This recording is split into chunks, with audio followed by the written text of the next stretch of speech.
Welcome to We Make Children's Books, the podcast that takes you through the imaginative minds of children's book authors and artists.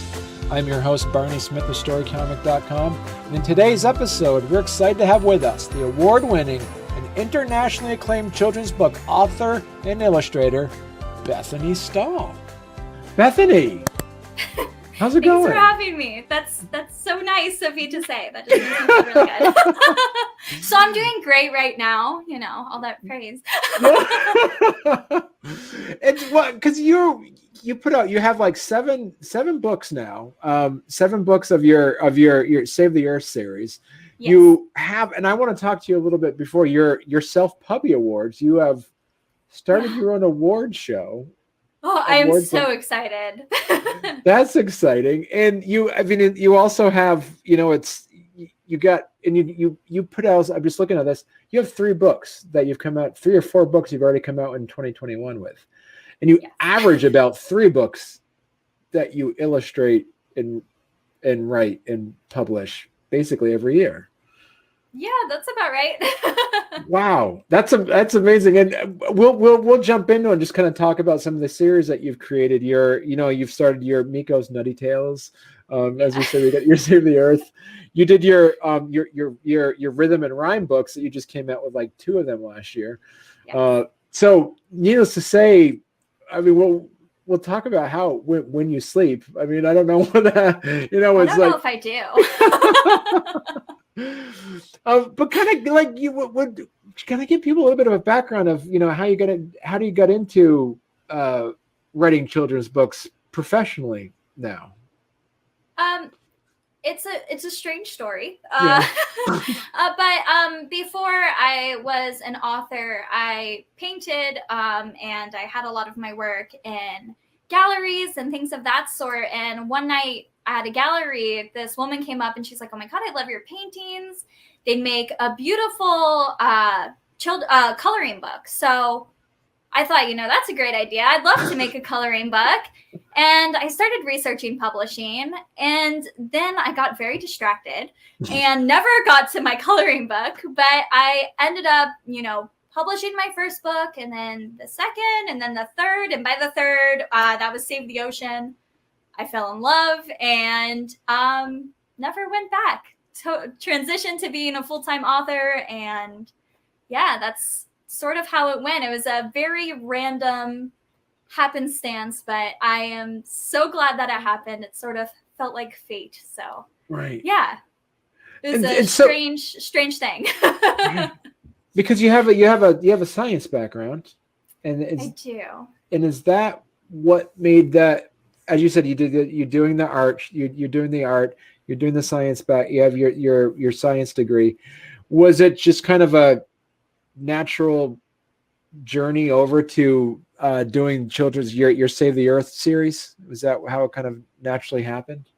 Yeah, I didn't really think much about combining my love of art and storytelling and science at all.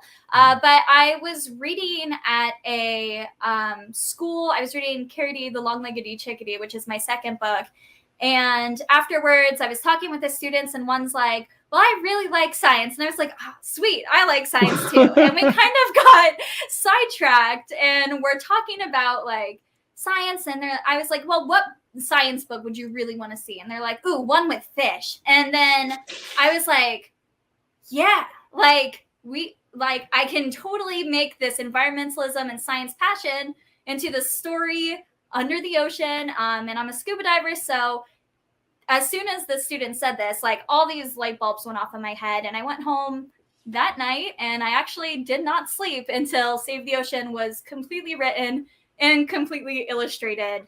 And then as soon as I finished that book, I slept for a few days, and I was like, "This is the one." And it was.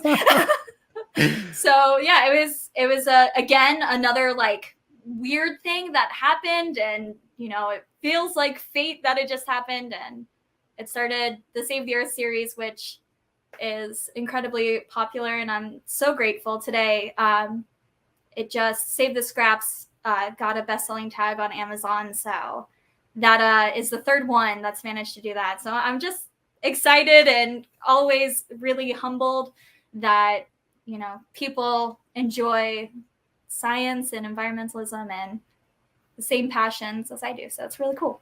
So where do you see, because there, it's weird. It's like children's books these days seem to be almost have to be more interactive in the sense of it's competing with so much stimulation with tablets and things like that. And and I noticed that you have a, correspond with also some workbook things. And is that kind of like standard fare now, where you should have some level of activities with the books too?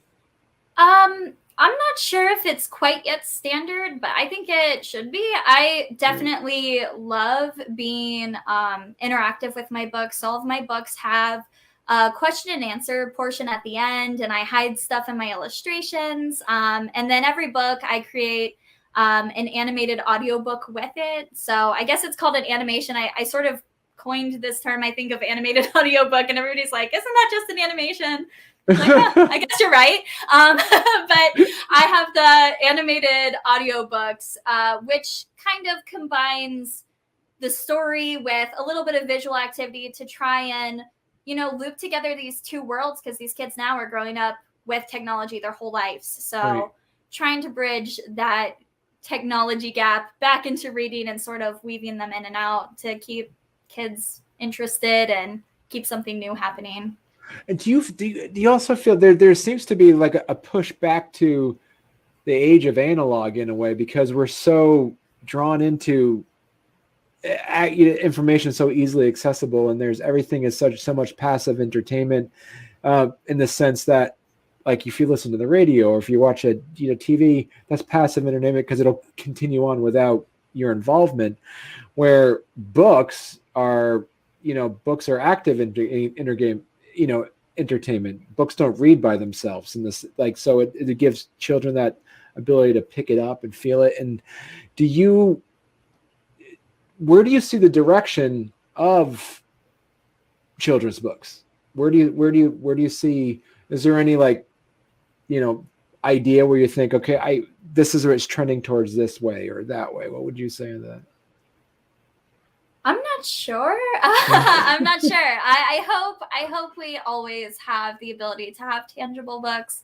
Right. I love that, analog nature of books, and I feel like there's nothing better than that page turn. So I think there will always be a place for books. Hopefully there will be. Right. Yeah, absolutely. Yeah. And do you see, so my other question for you for your Save the Earth series is, how do you prioritize your series? 'Cause I'm like books 8, 9, and so on and so, because you're not going to have, there's always going to be something. You're always going to have some idea. Like, I'm sure you probably have a folder full of. How do you prioritize? Yeah. Like, what do you say? Like, okay, this is going to be the next one. How do you kind of say, all right, I want to make sure this is an important issue to address before this one or after this one? How do you? Yeah. I think it comes based kind of on what I'm, doing in my life at that time. So just sort of traveling through. So, Save the Ocean kicked off during summer when I was, diving a lot and being involved with ocean cleanups. And then the Arctic came out in the winter, and the bees in spring when bees started showing up again. So I got really into composting when I did Save the Scraps, and, more shark dives when I wrote Save the Sharks. Oh, and right now we're in butterfly migration season. So a lot of people have been seeing monarchs a lot as they're migrating, to Mexico. But Save the Butterflies came out. So I kind of try and keep it relevant. That way, when it comes out, kids can actively, read Save the Butterflies and then look out the window and go, oh my gosh, there's one right there. So I like to keep that real world interaction, even though they're, fiction and my animals talk and things of that sort. I like to where they can, go outside and it can be spring when they're reading Save the Bees and they can see a bee coming around or things of that sort. So I try to keep them relevant, but I also pick topics that I kind of like better. So whatever I'm into kind of moves up on the list a little bit. So have you gotten any ideas from your readers to say, oh, can you do a book on this? Or how much feedback do you get from your readers for your Save the Earth series?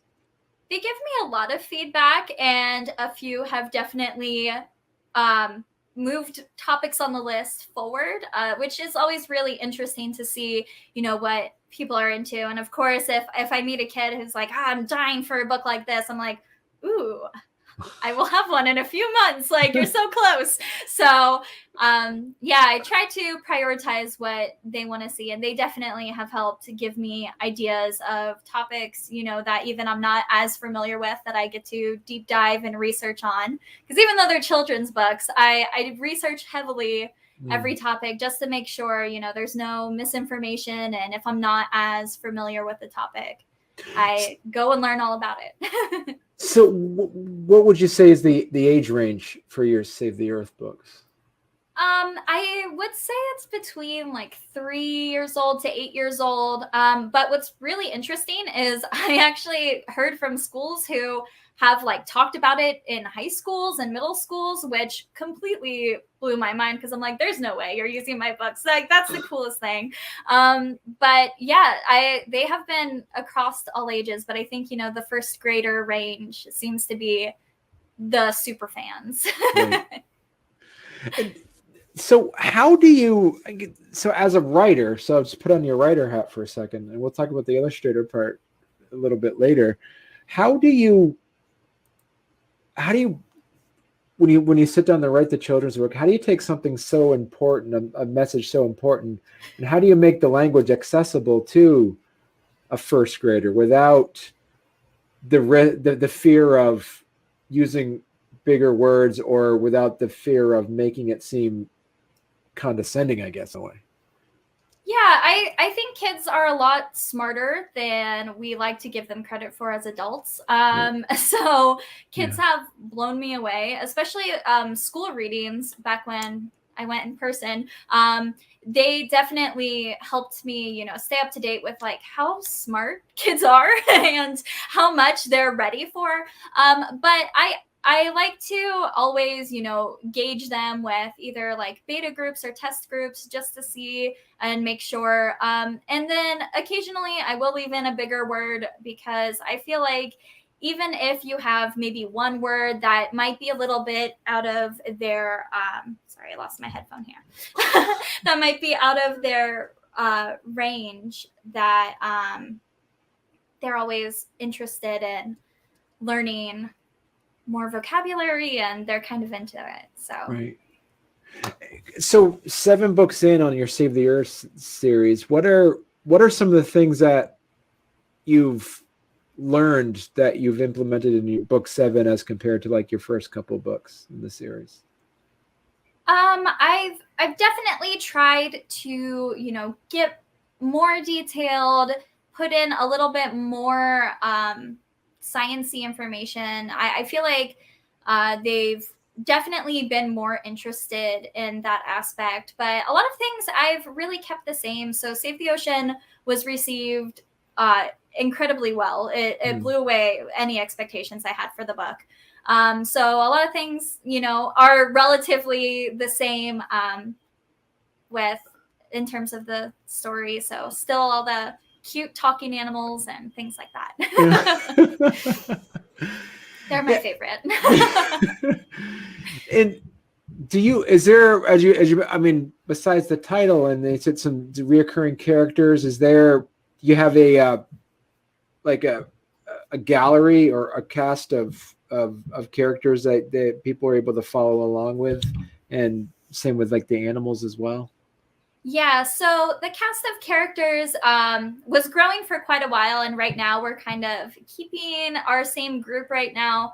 And every character I really enjoy, because they're each sort of responsible for their own thing. So, Liam in Save the Sharks is our scuba diver. So whenever we need a scuba diver, we know it's going to be Liam.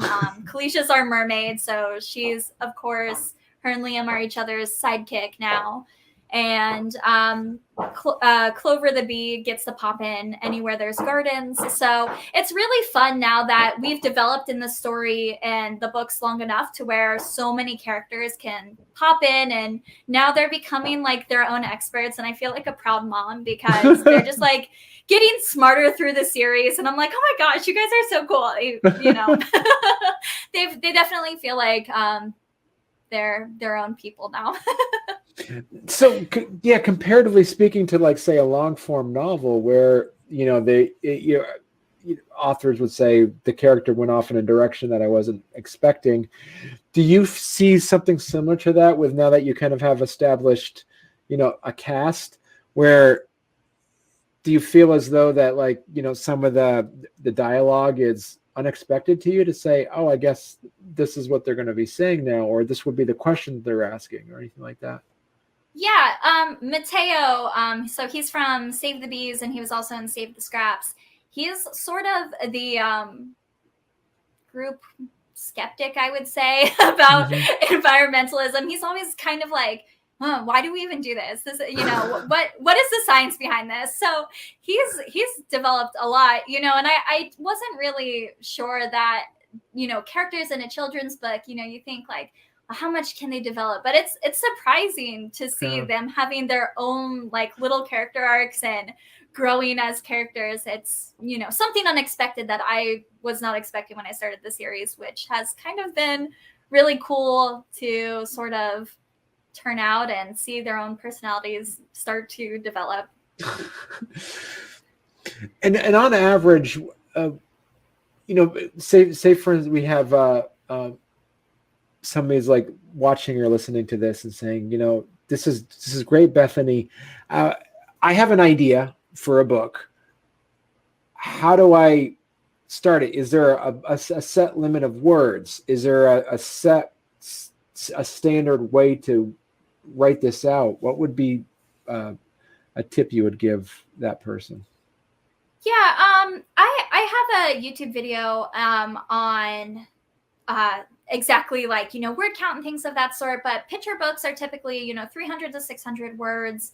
And it's really just writing it down. But the beauty, I tell everybody this, the beauty of self-publishing is that we have the freedom to not have to stick to any, specific rules or guidelines, which I really love because I always break the rules, and I always want to try something new. And, so it's really exciting to, follow a guideline, try to stick to a standard. But if you break the mold, like, that's fine. If it works for you, it works. So yeah, I think it's, really testing it. My key piece of advice is to, get something down, write something out, and, test it with real life children and see how it's perceived, because, you never really know until it's in the hands of your target audience and they Right. give you the most valuable feedback. And also I gotta plug for you, Bethany, is I gotta say, it's like I discovered your Patreon page.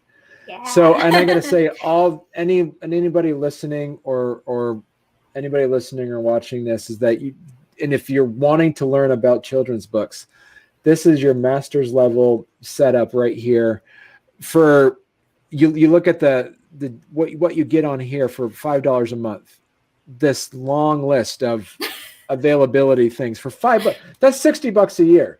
So I want to think is like, that's a large meal at a restaurant. Like you can like right here is you get all of these things that you can get for $5 a month. You get to learn all these things about how to write a book, how to calculate printing prices, learning step-by-step guides, selling, how to learn how to get your books in libraries, advertise, how to advertise and stuff like that. That's for $5 a month. I mean, that's amazing, Yeah. Bethany. I really wanted to keep it. It's a severe passion project of mine to teach. I had no resources going into this, and all of these, I built on the back end for myself, and I was like, why am I not sharing this? This is not fair that I've gathered all this information and it's just like sitting on my computer. So I want to make it accessible to everyone, and if you want to get started on this journey, you can. Like, I definitely want people to have as many resources as I can give them. Right. I mean, this is, and also too, then you have on here for $10 a month, you have the same thing, but also talk to us a bit about what they get for a mere $120 a year. I mean, like, that's a great deal. But yeah. So we have the monthly live stream. So every month, the workshop squad votes on a topic they want to see, and we get together live. And of course, they can always watch it after if they don't have time to join live.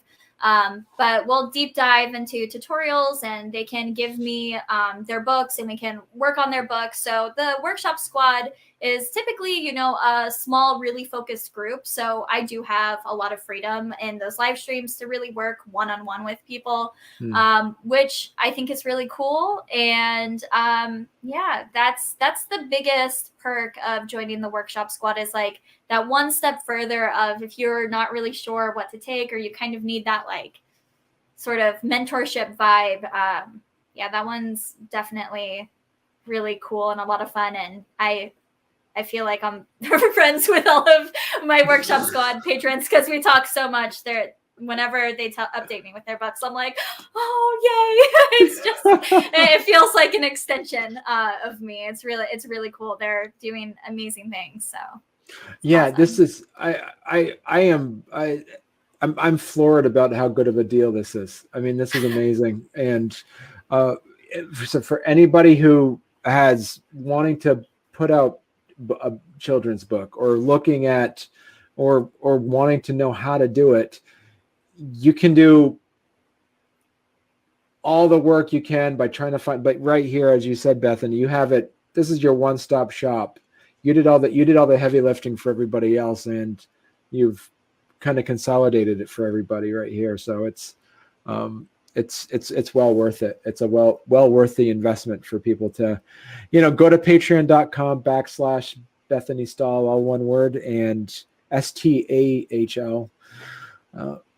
But yeah, so let me ask you too. It's like, you just all self-publishing? Do you work at all with Kickstarter or any of those crowdfunding projects? No, I tried Kickstarter once. And my personal experience with it is that a lot of my audience was very confused about the process of Kickstarter.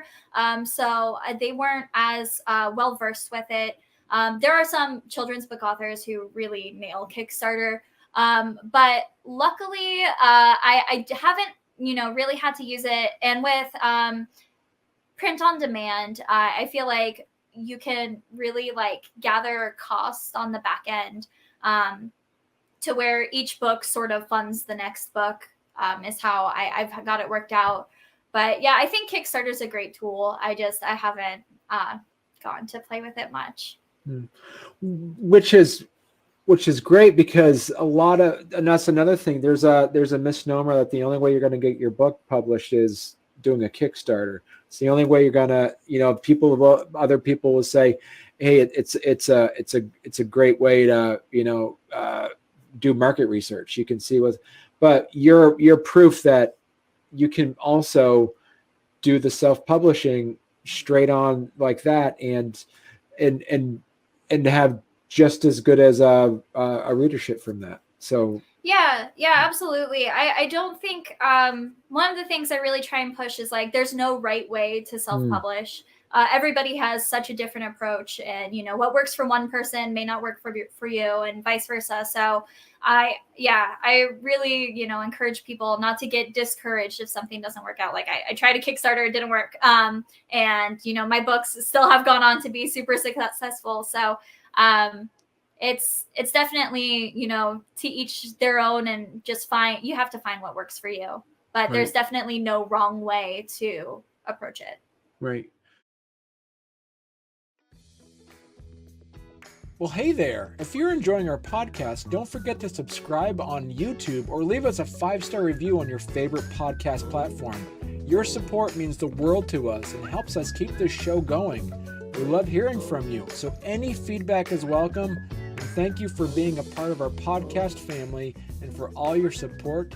It truly means a lot to us. And so you work a lot with, you got a Wacom, you do a lot with is it mostly with, you do a Photoshop, correct? You use Photoshop and Illustrator? Or talk to us a bit about the illustration side of your books.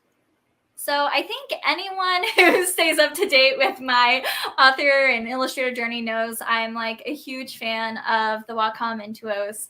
That like little basic version, you know, I sort of fell in love with it. It's the first digital tablet I've ever had, and I keep trying to leave it behind and I can't.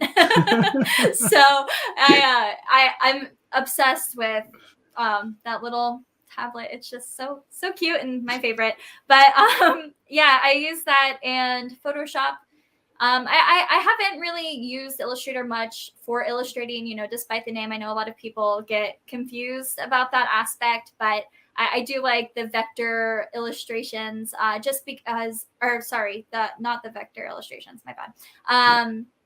I like painting in Photoshop just because it feels more natural. So coming from a traditional art background, you know, the vectors were not so much my style, whereas, you know, Photoshop, you can play with the brushes and kind of get that natural feel to it. So I've really enjoyed those, and those are my two main go-tos to make all my books. And so, and you make them all yourself. So then you like you say, you put them in, you format it. Talk to us about the formatting aspect. You wrote your script, you made your illustrations. A question of someone who does both that would say questions like, how do you align, for instance, where you put the words in? Is there a way to do that? Some books will just have blank page, then the illustration. Some will actually have it all. What would be some of your advice on placing the words in the books for children? Yeah. I have a few videos on that too over on my YouTube. So I've tried the, you know, one page with the illustration on the other, and that's a really great way. I feel like if you're getting started, to really have it organized and not worry so much about the illustration having space for text. But for my Save the Earth series, I do double page spreads throughout all of it, and then I always leave like, you know, sky space typically for text to fit in. But my biggest recommendation is, you know, go to a library, go to a bookstore, grab a few different books and really study other layouts and sort of see what's working for other people, because there's so many different approaches, you know, to doing like spot illustrations or half page, full page, you know, half spreads. So it's really variable to how you can lay it out. So I always recommend, you know, go grab some of the greats books and really see, you know, how are they doing it, and pick and choose, you know, what you want to adapt in to your own style. Have you done like, is, you know, done research like you know, the children's book section in the library, found a book and like, I love how they did this, and then go home and try to do them, like, wait, how come I can't do it the way they did it? Have you seen that happen to you too? I can say that it has. I think you know, just, you know, getting familiar in the programs, I feel like you can, you know, pull off anything you want to do. If you see something, you know, really cool, the beauty of YouTube, I think, is that there are so many people out there willing to share, you know, how they do certain things, even if it's not necessarily authorship. You know, someone out there has probably talked about how they can get away with, you know, making some of those cooler things. But I feel like there's always room for learning and, you know, developing your own style of it. So with you Save the Earth thing, you have a nice run going. So what made you decide to jump in and try out some of your rhythm and rhyme books? You know, I get bored quick. You know, this is what I do full time. And despite how much I absolutely love the Save the Earth series, sometimes, you know, you get into those creative slumps to where I just can't think about what comes next, or I'm having trouble with, flowing the story out, and I just need to be creative in a different way. So these two books, I actually, didn't really have stories for them. I just kept taking time to myself and illustrating. And then, Mermaids in the Sea came together from a bunch of mermaid illustrations. So that's a illustration challenge that happens in May, and created by Tom Bancroft, who's like one of my favorite illustrators, throughout life. Definitely a huge inspiration. And then the other one, I got, really excited about these like really bright, vibrant colors and dreaming in the night in this sort of, dreamscape. And they both sort of had, a similar vibe. And I'm like, this can make a fun series. And I don't write in rhythm and rhyme. So my Save the Earth series is in prose. And I just wanted to try something new. And they both sort of kicked me out of this bad funk I was in, and turned into something really cool along the way.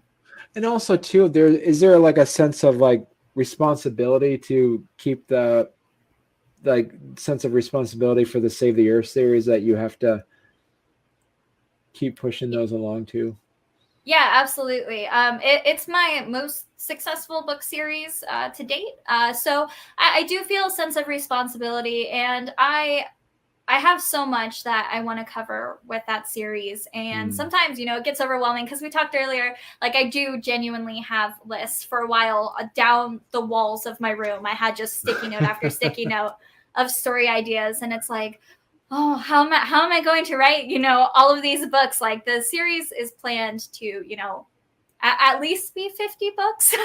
So I have a long way to go. But despite like loving it, that creative burnout is such a real thing. So sometimes, the weight of that, and as you build an audience, I don't want to let anybody down. I don't want to have a book that they're just not vibing with. So, Right. The pressure is there to, really be perfect. And do you see, so but and also you have the Miko's Nutty Tales. That's another that's another one that you started this past, you just came out with the first book this year. Is that also another like ongoing series you're going to be working on too? Yeah, it sort of took a hiatus. I planned on publishing more this year on that, but I ended up getting distracted. I just published the Save the Earth collector's editions. So those are hardcover books that have, multiple books within one book. Right. So I got distracted with creating those, but Miko's Nutty Tales is like such a different side of storytelling. They're really silly and quirky, and Miko's Nutty Tales are based off of my squirrel Miko.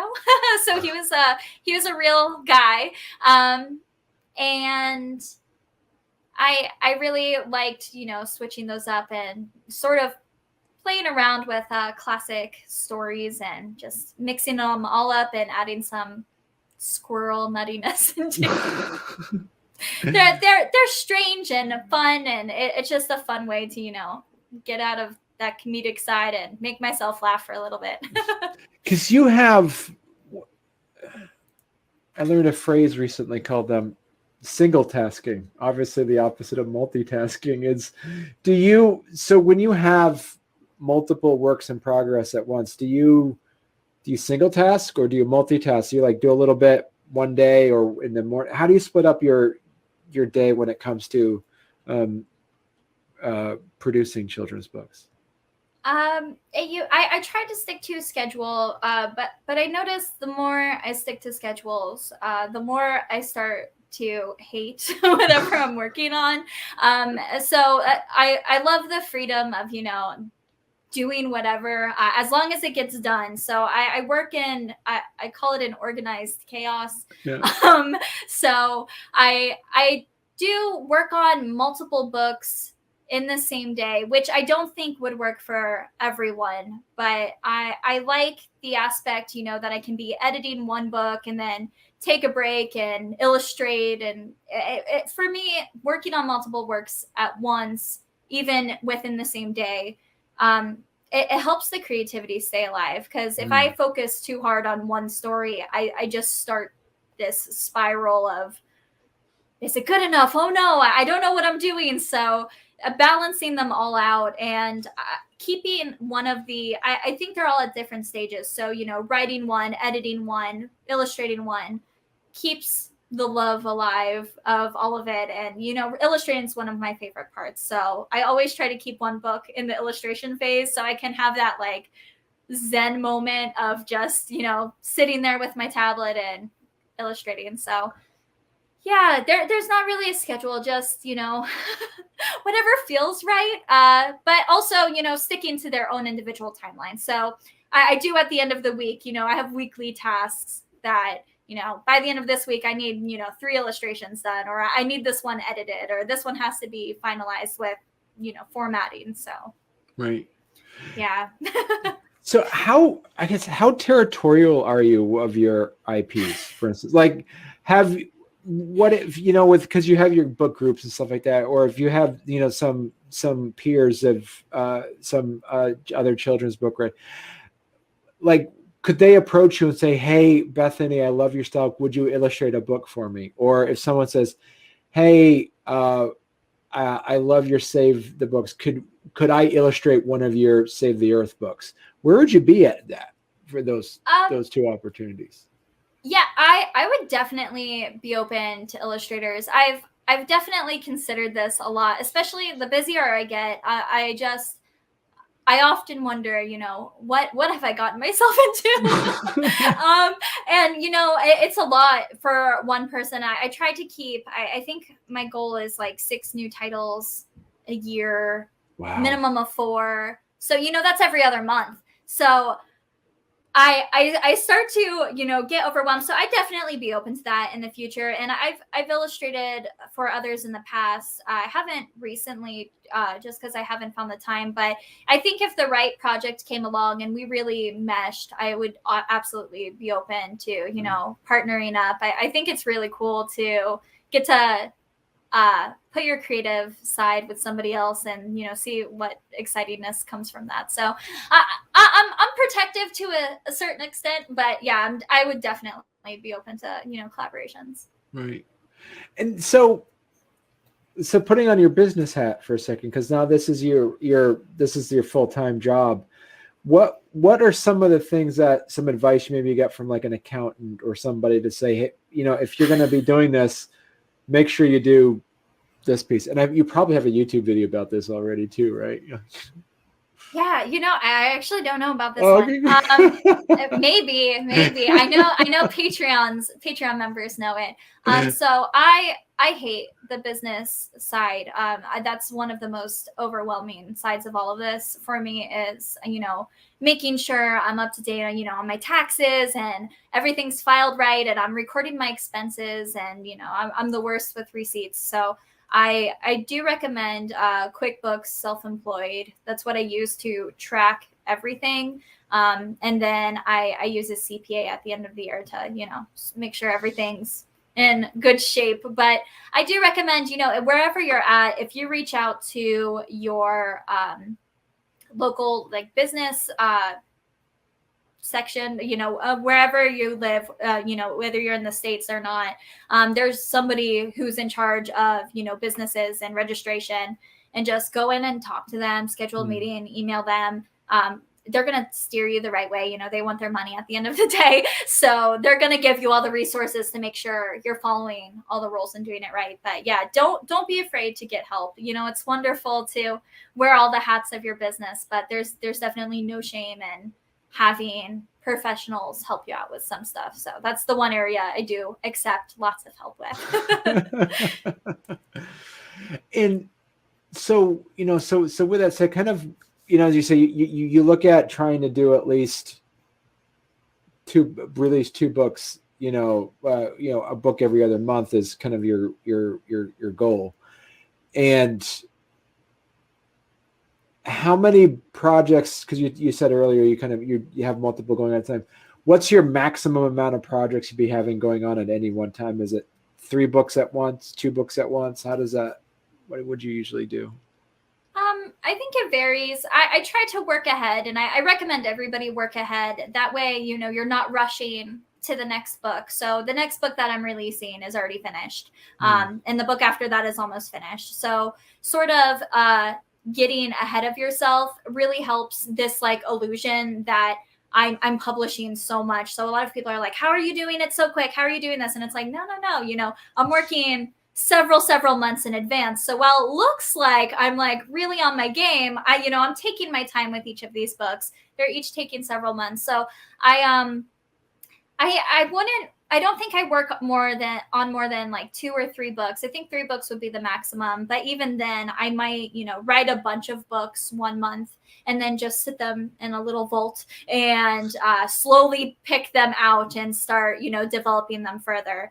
So yeah, I try to only illustrate 1 book at a time. I try to write only 1 book at a time. So yeah, at least 2 books I work on, but sometimes 3, depending on how excited I am. And so when you'd write out the script, because you mentioned like sometimes you have like children kind of beta read some of the books before they're published. Do you have anybody beta read the script, that like your actual book script itself, to say, does this flow right? Do you have people look at that beforehand before you start the illustration? Yeah, so I do use a developmental editor and a content editor or line editor, depending on, everybody kind of has a different verbiage that they use. But I run it through 2 different editors, which give feedback. And then I also run it through, teachers and things of that sort to make sure that, parents and teachers are also on board. And then if it's a very specific book, about like the butterfly book that just came out, I might run it by some, butterfly gurus and make sure that I'm hitting the topics they want to make sure are focused on, and making sure that they all approve, and then I'll move forward from there. So I definitely don't recommend illustrating too early, just because that's so much work. I've done it before to where I've had to re-illustrate books, or I've illustrated so many that I didn't end up using. So I really try to make sure I've got absolutely what I need down, so I'm not wasting any time. It's valuable. And when you kind of put that in place, kind of give them like a beta copy, is it kind of like handwritten out and then kind of sketched a bit just to kind of give people a sense of what it looks like? Or is it just just like page 1 script, page 2 script? How would that look? I typically just have the story, in a Word document. So I won't really illustrate the illustration. So one of the things I really try and do is, if you're, blind or deaf, or anything, like I want you to have the full story visually and audibly. So I want to make sure that if you're, missing one side of it, that, you can, understand the story and see the illustrations, even if you can't see the illustrations, or if you're listening to the audiobook, you know exactly what's happening. Or if you're only looking at the illustrations, like if kids aren't at a reading level to where they can't read the books on their own, I want them to be able to really get through the story. So I do only send out the text, and then with the illustrations, I try to be as careful as possible to make sure everything I say on the page is integrated into that illustration. Okay. So Bethany, I want to take a little bit of time and also just chat with you about your first annual Self-Pubby Awards. Yay! So where did the idea of this come from? And yeah, talk to us a bit about this. Well, with my Patreon group, I have gotten to know so many authors who, are just starting out their journey. And it's incredible, some of the books that have been coming out of that group. And they're, struggling to get started. And I also, struggled with, how do you even, get your name out there? How do you start networking? How do you advertise? And so many of these literary words are so cool, but a lot of them, are for traditional publishers, or they're so big or so expensive to apply to that it's just really inaccessible for self-published authors. And so I was like, you know what, we should do, our own awards ceremony. And then I didn't want to exclude anybody who wasn't a patron. So they are open to everyone. And this year it was free to enter. So we have a handful of entries, and I've gathered some judges together who are reading the books now, and it's been really exciting. So I've really enjoyed creating this, and I think it will be something that will grow and be really cool in time. But everybody, deserves to be awarded for all of the hard work they've done. So I'm really excited to get to acknowledge some of the amazing work. And luckily I do have a decently growing platform that I really want to share some of these cool books with, my audience, and really try and help kickstart other authors' journeys. Wow, that's amazing. That's a really exciting stuff, Bethany. And this is a need, like you said. This is something that the self-publishing world is kind of needed to have. So there's a few opportunities, but there's not enough. There right. needs to be more. So yeah, Reader's Choice is open, the page that you're on now. So if any of those books and you want to vote for, go read them and vote for these people. So that one's completely audience driven. And this isn't, and as you said, this isn't just for children's book, it's for all genres. Yeah, I thought, maybe just children's books, but I didn't think that was fair because I also write in other genres. So I wanted to open it up to anybody who's self-published. And we are definitely adding, I think, more awards because we got such a wide variety of books submitted. So that's exciting too.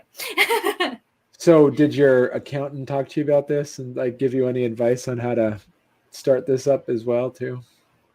No.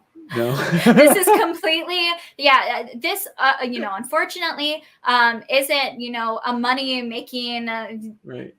aspect. It's just, I'm really bad about just making opportunities for people, whether that means an opportunity for myself or not. I just, I should be better about, wanting to be paid, but I'm like, no, we'll make it free. All the judges are volunteers. So we're all working really hard to make this happen. So I should have, thought about that more, but it'll still be fun, But this is amazing. It's like, Bethany, this is amazing. I'm excited I'm excited to check out your Patreon page. Just seeing all that information you have, a complete wealth of knowledge for all this stuff. And as I said earlier, you did all the heavy lifting for everybody else. So, and being able to share your knowledge and being able to share your experience and being able to,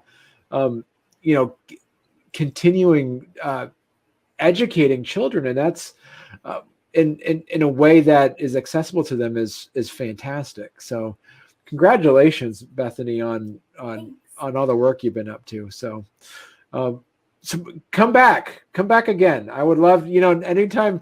I mean, I'd say come on every time you come on a book, but you basically would just have a weekly segment of Bethany Stahl. Yeah, you don't even need to interview anybody else anymore. We can just, talk every single week.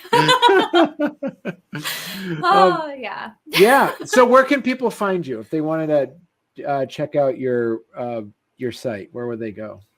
Yeah, so the best place, where everything's at is BethanyStahl.com. So from there, you can see my books. You can see I have an author section.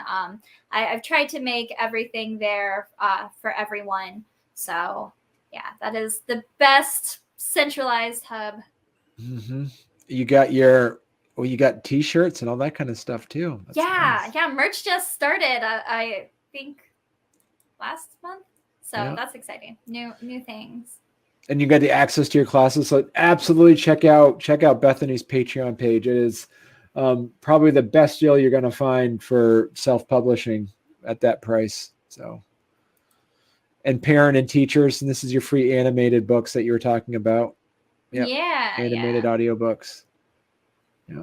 Coloring pages. Wow. That's amazing. So thanks again, Bethany. This has been fantastic. And I'd love to have you come back on again sometime. This has been fun. Yeah. Thank you so much for having me. I'm glad we got together. Yeah.